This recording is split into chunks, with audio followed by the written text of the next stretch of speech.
Hello, this is Microphone Media. Please like, subscribe, and share. Thank you. ሰላም ጤና ይስጥልኝ እንደምን ዋላችሁ እንደምን አደራችሁ በመላው ዓለም ላይ ያላችሁ አድማጮቻችን ሰላም ለእናንተ ይሁን። ይህ ማይክሮፎን ሚዲያ ቁጥር 2 ነው። ለማይክሮፎን ሚዲያ ቁጥር 2 አዲሱ ቻናላችን ነው። አድማጮቻችን ሰብስክራይብ ያላደረጋችሁ ሰብስክራይብ አድርጉ፣ ላይክ እና ሼር በማድረግም አበረታቱ ተቀላቀሉ እያልኩኝ አድማጮቼ እንግዲህ አሁን 5 አስደንጋጭ ዜናዎች መቼም ዝም ብለን እየቀነስን ቀኑን ሙሉ ማውራት ስለማንችል ነው እንጂ ትልልቆቹ የምንላቸው ነው ወደ እናንተ የምናመጣ እንጂ 50 ልታረጋቸው ትችላለህ። ከኢትዮጵያ የማይመጣ መጥፎ ነገር አስደንጋጭ ነገር ታይቶ ተሰምቶ የማይታወቅ ነገር የለም። ግን ትልልቆቹ ለአሁኑ መርጠን ያመጣንላችሁ አሉ። እነዚህ 5ቱንም ወደ እናንተ እናመጣለን። ሌሎች ጊዜ ካለንም አጠራ ያለ ቪዲዮ ስለሆነ የምንሰራው ሌሎቹንም እንጨምራለን። አድማጮቻችን ግን ሁሉንም ነገር ከማድረጋችን በፊት አንድ ባንድ እናያቸዋለን። እነዚህ 5 ያልናችሁ የታጨቁ ዜናዎች ናቸው። ብዙ ነገር የሚሸፍኑ ናቸው። አንዱ ዜና ብለን የምናመጣው ራሱ ብዙ የሚሸፍን ነው። ግን ወደዛ ከማለፋችን በፊት ከምዕራብ ወሎ አድማጮቼ ደውለው የነገረን አርበኛ አንድ የፋኖ አባል አለ። እሱን አዳምጡት። ራሱ በልሳኑ ከዛው ሆኖ ደውሎ የነገረን ነው። ምንም እንቀይረው ምንጨምርበት ምንቀንስበት ነገር የለም። እሷን አዳምጧት። 1 ደቂቃ ምናምን ነችና እሷን ባካችሁ ለህዝብ አድርሱልን ስላለ ቀድመን ከግንባር የተገኘ ነገር ቀድመን መናገር ስላለብን ነው። ከዛ በኋላ አንድ ባንድ እናያቸዋለን። ቶሎ ቶሎ እያልኩ ወደ እናንተ አመጣለሁኝ። ዳታ ተወዶባቸዋል መሰለኝ 1-2 ሰዎች ኮምፕሌን ያደርጋሉ። ቶሎ ብለው ወደ ነጥቡ ግባ ይላሉ። ሁሉም ነጥቡ ነው ግን ከከበዳችሁ ምንም ማድረግ አይቻልም አድማጮች። ዳታ በጣም ተወዶ ከሆነም ያው ትቶ መውጣት ነው እንጂ ምንም ልናደርግ አንችልም። ዘርዝረን መናገር አለብን። ህዝቡ እንዲረዳው ነው እዚህ ያለ ነው። እኛ ገንዘብ ለመሰብሰብ አንድ ነገር ለማድረግ አይደለም።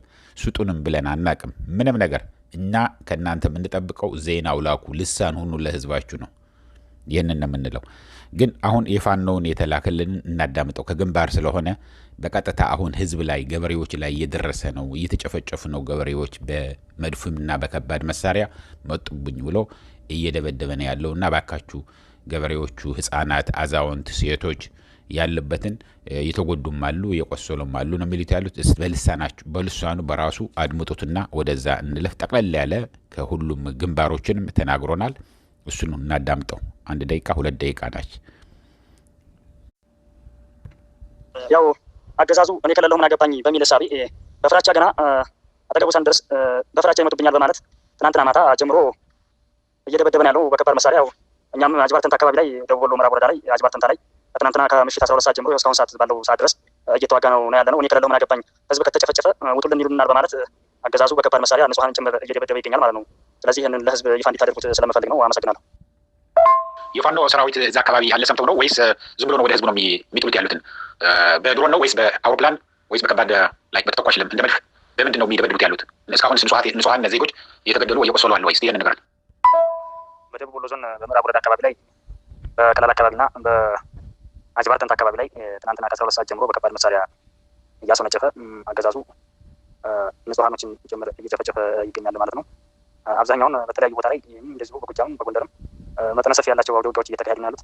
ግን የፋኖን አጠፋዊ ምላሽ መቋቋም ያቃተው ብልጽግና እኔ ከሌለሁ ምን አገባኝ በሚል ሴራ ያው ህዝቡን እየደበደበና በዙ 23 በሞርተር እና መርፍ በመጠቀም አርሶ አደሮችን እየመታ ይገኛል ማለት ነው ንጹሃኑን። ስለዚህ ግን የፋኖን ኃይል መቋቋም ያቃተው የፋሽስቱ አብይ አህመድ ቅጥረኛ ሰራዊት ከተንታ ፈርጥጦ ወደ ላይ ወደ አጅባርና ወደ ፊቶ የፈረጠጠበት አጋጣሚ ነው የተፈጠረው። ግን መቋቋም ሲያቅተው በሞርተርና በዙ 23 ንጹሃንን እየጨፈጨፈ ይገኛል። ያው የተጎዳ አርሶ አደር አለ። ግን በቁጥር ይሄን ያክል ነው ለማለት በቦታው ላይ ቀርበን ያላጠራሁና ያላየሁ ስለሆነ ያን ያክል እንደሆነ ለማረጋገጥ አልቻልኩም። ነገር ግን በቀላላም አካባቢ እንደዚሁ በአባናጆ ሳጅና ጀማሪ ክፍለ ጦር ላይ ዘመቻ አድርጎ አይቀጡ ቅጣት እየተቀጣ ነው። ይህንን ፍራቻ ያደረበት ጉጉፍቶ ሆኖ ወደ ቁልቢ አካባቢ ትናንትና ምሽት ላይም እንደዚሁ ሞርተር ሲተኩስ ያመሸ መሆኑን ለማረጋገጥ ችያለሁ። ለህዝብ እንዲደርስ ዘንድ እናንተ በኩል ማለት ነው። እንግዲህ የጠቀሳቸው ቦታዎች እኔ አላቃቸውም። ወሎ ብዙ ማላቀውም በአውሮፕላን ነው ወደ ሰሜን ከሄድኩ እንጂ በመኪናም ሄጄ አላቅምና ግን የሚለው ቅልምቱ ይላል ያለው ቀሌምቱ አለ። ደቡብ ማለት ምዕራብ ወሎ ውስጥ ያለውን እዛ አካባቢ ነው ሲደበድብ የነበረው ነው የሚለው። ጎጃም ጎንደርም ድብደባ አካሂደዋል ነው የሚል ያለው። አድማጮቼ ብዙ ስለማይሰማ በደሞ ሪከርድ አድርጎ ስለሆነ የላከው ትንሽ ካልተሰማችሁ ይቅርታ እየጠየኩኝ ወደ ይዘናላችሁ የመጣ ነው። እነዚህ 5 ያልናቸውን ወደዛ እንግባ አድማጮቻችን። አንድ ባንድ እናያቸው እስከ መጨረሻ። በጣም የትኛው ትልቁ የትኛው እንደሆነ ስለማታውቁ እስከ ያው ለየአንዱ ሰው የተለያየ ትልቅ ብሎ ትልቅ ዜና ዘቢገስት በቃ ብሎ የሚያስበው ለአንዱ ላይ ሆን ይችላል እና አንድ ባንድ አዳምጧቸው። ቶሎ ቶሎ እያልኩ ነው የምነግራችሁ። አንደኛው የመንግስት ሰራተኞች ነው። አሁን ከፍተኛ ፍርሃት ላይ ነው ያሉት አድማጮች። እንደነገርናችሁ ከቅዳሜ ጀምሮ የመከላከያ ሰራተኞችንም የቢሮ ሰራተኞች የመንግስት ቢሮዎች በሙሉ የዓመት እረፍት ውሰዱ ተብለው ተነግሯቸዋል። አሁን ግን የመንግስት ሰራተኞቹ እየደወሉ የሚነግሩን ያሉት ሆን ብሎ ነው፣ ይሄ ሰውዬ ሊቀንሰን ነው፣ ሊያባረረን ፈልጎ ነው እንጂ ዝም ብሎ መግባት የምትችሉትን መጥታችሁ ግቡ ቢል ነው ሚሻል የነበረው። ህዝቡ በጣም እየተቸገረ ነው ያለው። የመንግስት መስሪያ ቤት ተዘጋ ማለት ምንም ስራ የሚሰራ ነገር የለም ማለት ነው። ልማት የሚባል ነገር የለም። ሕክምና፣ ሁሉንም ነገር ሊቆም ነው ማለት ነው።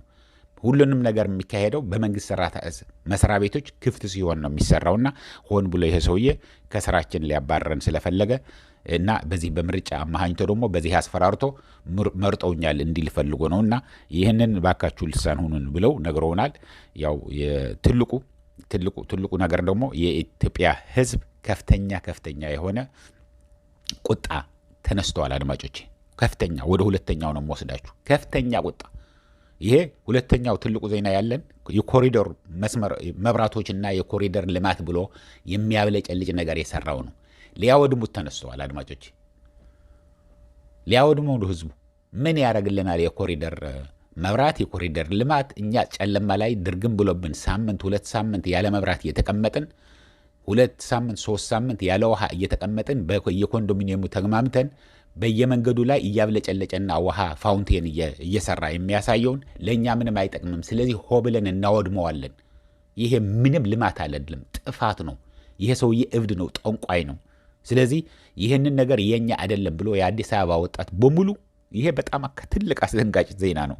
ለተወሰነ እንግዲህ እንደነገርኳችሁ ያው ለእኛ ሁሉንም እኩል ናቸው ብለን የምናመጣው፣ ግን ለእያንዳንዱ የተለየ ስሜት ሊሰጠው ይችላል። እና የኮሪደር ልማት የሚባል ከእንግዲህ ወዲህ አንዲትንም ነገር ቢሰራ እናጠፋዋለን፣ አይጠቅመንም። ምንድን ነው የሚጠቅመን? ዘንባባ ተተከለ።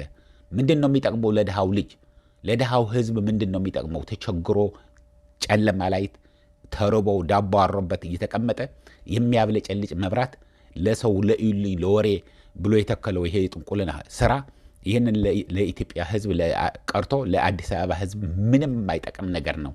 አይጠቅመንም።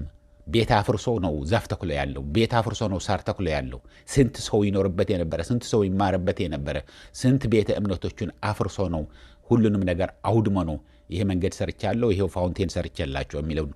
ስለዚህ አብይ አህመድ በህይወቱ እያለ የሰራውን በሙሉ መውደም አለበት ብለው የአዲስ አበባ የኮሪደር ልማቶች፣ አዲስ አበባ ከተጀመረ ደግሞ ሁሉንም አካባቢ እንደዛ እንደሚሆን አትጠራጠሩ። ምክንያቱም ያለ ውሃ ለ3 ቀን ለ4 ቀን አይደለም እላችሁ ያለ ለ3 ሳምንት ለ4 ሳምንት ያለ ውሃ እየተቀመጡ እንደ እልም ያለ ገጠር እንዳሉ ትንንሽ ከተሞች በቦቴ የመጣ ውሃ ያውም ተቆጥቦ እየተሰጣቸው በሳምንት አንድ ጊዜ በ15 ቀን አንድ ጊዜ እየመጣ በየመንገዱ ግን ፋውንቴን በሚያብለጨልጭ ውሃ አድርገህ ብታፈሰው ምንም ጥቅም የለውም ለኛ ብለው ነው ወጥተው ያሉት። እና የኮሪደር ልማቱ እንዳለ እናወድመዋለን ብለዋል ወጣቱ። አድማጮቼ በጣም ብዙ ወጣቶች ነው ይሄንን ደውለው የነገሩን። እንዳውም ተነጋግረውበት ኮኦርዲኔት ተደርጎ የተዘጋጁበት ነው የሚመስለው የነገሩን። ወደ ሶስተኛ ልውሰዳችሁ አድማጮቼ። ሶስተኛው ነዳጅ ነው። ነዳጅ አጼ ኃይለ ሥላሴን ከስልጣን ያወረደ ነው። ቀላል እንዳይመስላችሁ 10 ሳንቲም ተጨመረች ተብሎ 1 ሊትር ላይ ነው የታክሲ ሹፌሮች ሌሎችንም ሰላማዊ ሰልፍ አድርገው እንደው በጣም ትንሽ መኪና ነው የነበረው በሳቸው ጊዜ። በጣም ስንት ነው 15000 ነው ምናምን ነው የመንግስትም የሁሉንም ታርጋ ተደምሮ ከ15000 በታች ነው ያሉን። እና ዋናው ግን ታክሲዎቹ እኛ ሰርተን የምንኖርበትን ሱሙኒ ከፍለን ማነሱሙ አስከፍለን የምንሰራበትን አሁን 10 ሳንቲም ከተጨመረ አንሰራም ብለው ሰላማዊ ሰልፍ ሲያደርጉ ነው አፄ ኃይለ ሥላሴ የወረዱትና ነዳጅ አሁን አዲስ አበባ አይደለም መላው ኢትዮጵያ አሳስሮ ቁጭ አድርጎታል። አድማጮቼ በነዳጅ አሁን ትልቁ ልንገራችሁ አይደለም የተያዘ ነው። አሁን ሶስተኛ አሁን የምነግራችሁ ነዳጅና ጦርነቱ አብይ አህመድ ጦርነት ላካሄድ ነው ካለ ጦርነት ማካሄድ አይችልም። ከተወሰነ ቀናት ነው የምነግራችሁ ያለው። ምክንያቱም ነዳጅ የለውም። ያለ ነዳጅ ምንም ነገር ሊያደርግ አይችልም። ሎጂስቲክ አለ። ሎጂስቲክ ማለት የሁሉ የተተኳሹ ምግቡ፣ መድኃኒቱም የተመቱሱ ወታደሮችም ከአንድ ቦታ ወደ አንድ ቦታ የሚያመላልስበት ነዳጅ ያስፈልገዋል። አውሮፕላን ነዳጅ ትፈልጋለች ሂዳ እንድትደበድብ። ሄሊኮፕተር ነዳጅ ትፈልጋለች ሂዳ እንድትደበድብ። ታንኮች በጣም ብዙ ናፍጣ ነው የሚበሉት፣ ነዳጅ ይፈልጋሉ። ያለ ነዳጅ ሂዶ ተንቀሳቅሶ ሊተኩስ አይችልም። ስለዚህ ምንድን ነው የሚሆነው ማለት ነው? ክላሽ በክላሽ ነው የሚሆነው። አነስተኛ ጦር መሳሪያ እንደ ፋኖ ይዞት ያለውን የትግራይ ሰራዊት ይዞት እንዳለውን በጣም የሚገርማችሁ ምን እንደሆነ ታውቃላችሁ አድማጮቼ? በጣም አሁን ኢትዮጵያ ውስጥ እነግራችኋለሁ። የሚቀጥለው ላይ አሁን የሚቀጥለው ዜናችን አንዱ እሱ ነው። አያይዤ ነው የምነግራችሁ ያለው ቶሎ እያልኩ እንድጨርስላችሁ ማለት ነው። ኢትዮጵያ ውስጥ ጦርነት የሌለበት ቦታ የለም። ኢትዮጵያ ውስጥ ጦርነት የሌለበት የለም። ጦርነት ትግራይ አለ፣ አማራ አለ፣ አፋር አለ፣ ሶማሌ አለ፣ ጋምቤላ አለ፣ ቤንሻንጉል አለ፣ ደቡብ ሳይቀር አለ። ደቡብ ኢትዮጵያ አሁን ጦርነት አለ አሉ። ጦርነት የሌለበት አካባቢ የለም። መውደቂያው ደርሰዋል። ይሄ ሰውዬ የኢትዮጵያ ሕዝብ ሊበላው ነው። ይሄ ሰውዬ መውደቂያው ኦልሬዲ ፍሽካው ተነፍቶ ሕዝቡ ተነስተዋል። ግን በጣም ደስ የሚለው እንደነገርኳችሁ የእግዚአብሔር ስጦታ ሳይሆንም አይቀርም። ትናንትና ጃዋር መሐመድ ሲናገር ሰምቼው ነበር ቴዲ ሚዲያ ላይ። ምንድን ነው ያለው? ይህንን የኢራንና የአሜሪካ የእስራኤል ጦርነት ምናልባት እግዚአብሔር ለኢትዮጵያ የላከው ሊሆን ይችላል። ምክንያቱም አብይ አስቦት የነበረውን ከዩናይትድ አረብ ኤምሬትስ ጋር ሆኖ የኢትዮጵያን በሙሉ በጦርነት ሊያምስ ነበር የተፈለገው፣ ሱዳንም ጨምሮ ኤርትራውንም ጨምሮ። ግን አሁን አንደኛ ዩናይትድ አረብ ኤምሬትስ ራሷ እየተደበደበች እየተቀጠቀጠች ነው ያለችው። እንኳን ለኢትዮጵያ ልትረዳ እንኳን ለኢትዮጵያ ልትልክ ይቅርና ለራሷ ምንም ነገር የላትም። ወደቦቿ በኢራን ሚሳይሎች እየነደዱ ነው ያሉት። ትልቁ የሚባል መርከብ አሁን ትልቁ የሚባል መርከብ የዛሬ 2 ቀን የዱባይ ማለት የዩናይትድ አረብ ኤምሬትስ ወደብ ላይ ተመቶ ነዳጅ ጭኖ እያለ ማለት ነው። በሚሊዮኖች የሚቆጠር በርሜል ነው፣ ሊትር አይደለም፣ በበርሜል ነው የሚቆጠረው። በሚሊዮኖች የሚቆጠር በርሜል የሚያወጣ ነዳጅ ጭኖ እያለ በሚሳይል መተውት እየተቃጠለ ነው ያለው። ዱባይ ዲዩቲ ፍሪ ይሄ ሱፐር ማርኬቱ ትልቁ ገበያ ማዕከል ተዘግቶ ነው ያለው። እንደፈለክ መውጣት መግባት የሚባል ነገር የለም፣ መንቀሳቀስ የሚባል ነገር የለም። ስለዚህ ለኢትዮጵያ ትልቅ ስጦታ ከእግዚአብሔር ወይ ከፈጣሪ ሳይሆን የተላከላት ሳይሆን አይቀርም ብዬ ነው የማምነው ብለዋል ራሱ ጃዋር መሐመድ ትናንትና። እና ትልቁ ይህንን ነውና በክላሽ አሁን ነዳጅ ከሌለ ኢትዮጵያ ውስጥ ጦርነት ሊያደርግ አይችልም።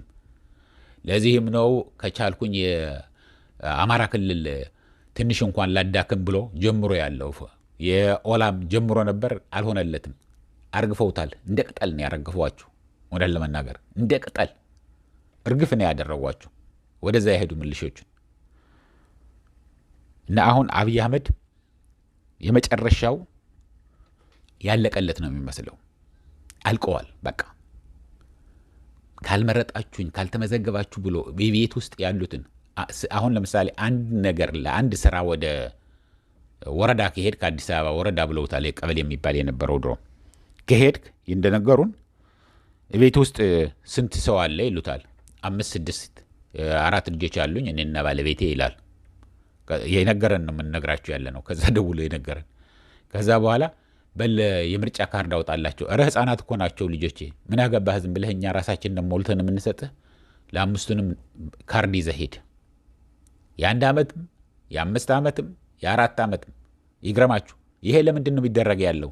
የምርጫ ካርድ አውጥተዋል። ይህን ያህል የምርጫ ካርድ ተመዝግቦ አውጥቶ ነበር፣ ይህን ያህል መረጠ፣ ለብልጽግና ደግሞ ይህን ያህል መረጠ። ስለዚህ አንድ ሰውዬ 5 ካርድ ላይ ያስገባ ማለት ነው። አንድ ሰውዬ 5 ካርድ ሚስቱንም ሂዳ እንደዛ ልታስገባ ነው። ግዴታ ደግሞ ለማን እንደመረጥክ እያየንህ ነው ብሎ እያስፈራሩ ነው የሚሰጧቸው። ለማን እንደምትመርጥ እናውቀዋለን። ስለዚህ አንደኛ የሚወዳደርም የለም። ሁለተኛ ነገር ደግሞ እናያሃለን ስለተባለ እነዚህ ደግሞ እንደዚህ የሚባሉት ያሉት ከመንግስት ትንንሽ ድጎማ ያላቸው ናቸው። በቅናሽ ዘይት የሚያገኙ፣ በቅናሽ ስኳር የሚያገኙ፣ እነዚህ መንገድ አውራ ጎዳናዎችን እያጸዱ የሚያድሩ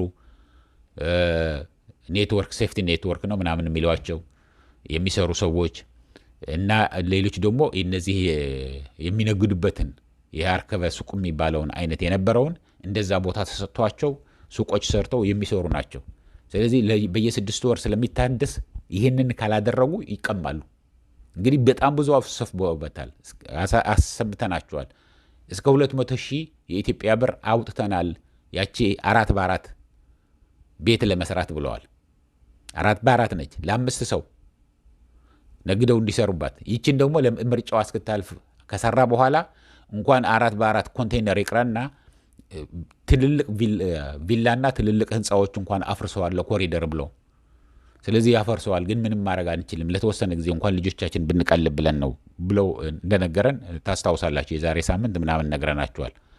አሁንም እንደዛ ነው ያለውና አሁን አልቆለታል። አድማጮች አልቀዋል። ህዝቡ ወስኗል። ህዝቡ አሁን ኮሪደር ልማት የሚባል ነገር አይጠቅመንም፣ ምንም ጥቅም የሌለው እናወድመዋለን ብለዋል። በቃ ዛፉንም ቅጠሉንም መብራቱንም ውሃውንም ማጥፋት ነው። ምንድን ነው የሚያደርግ? ዳቦ ይገዛልሃል፣ ሕክምና ይሆናል፣ መብራት ይሰጣል። እኛ እዛ ተርበንና ተጠምተን በጨለማ እየኖርን ኮሪደሩን አዲስ አበባ ለምታለች፣ አዲስ አበባ እንደዚህ ሆናለች ብሎ የሚያወራውን ይሄ ሐቁ ህዝቡ ማወቅ አለበት። የዓለም ማህበረሰብ ደግሞ ሊያውቅ የሚችለው እንደዚህ አድርገን ትልቅ ስራ ስንሰራ ነው። እንደዚህ ሰሩ። አሁን ለምሳሌ ሂደው እነዚህ መብራቶቹን ምናምናችሁ ውድም ካደረጓቸው የኢንተርናሽናል ሚዲያዎቹንም ማውራታቸው አይቀርም። ስለዚህ ጥሩ ነገር ብለዋል፣ ዘይደዋል ያሉትና የአዲስ አበባ ወጣቶች ተግባራዊ ካደረጉት እንደዚህ ብለዋል። አድማጮች ይህንን እያልኩ ለአሁን እዚህ ይበቃኛል። እስከሚቀጥለው ጊዜ ድረስ ሰላም፣ ደህና ዋሉ፣ ደህና ደሩ። ላይክ ሳታደርጉ እንዳትወጡ እያልኩኝ ቻው።